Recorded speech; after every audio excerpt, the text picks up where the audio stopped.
এবার হুমায়ুন আহমেদের মৃত্যুর মাস নিয়েই কটূক্তি করলেন মেহের আফরোজ শাওন। সোশ্যাল মিডিয়ায় নানা বিষয়ে বরাবরই সক্রিয় অভিনেত্রী ও নির্মাতা মেহের আফরোজ শাওন 2024 সালের গণঅভ্যুত্থানের বর্ষপূর্তির মাসের প্রথম দিনে ফেসবুকে একটি নেতিবাচক ইঙ্গিতপূর্ণ পোস্ট করেছেন তিনি। তার সেই পোস্ট ভাইরাল হওয়ার পর থেকেই নেটিজেনরা প্রকাশ করছেন নানা প্রতিক্রিয়া। শুধু তাই নয়, অনেকে বলছেন অভিনেত্রী হয়তো ভুলেই গেছিলেন এই মাসের 19 তারিখেই তার স্বামী হুমায়ুন আহমেদের মৃত্যুবার্ষিকী।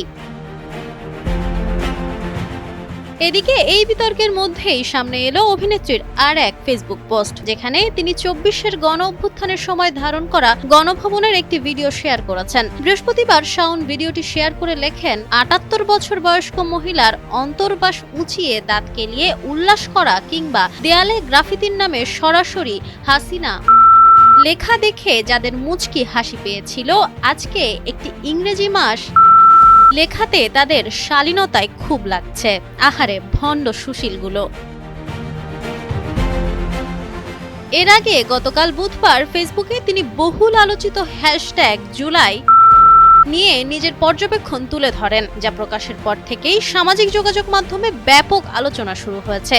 পোস্টের শেষাংশে তিনি লেখেন, আমার বাবা এত কিছু ভেবে কাজ নেই, আজ যেহেতু 1 জুলাই তাই আমিও লিখলাম জুলাই।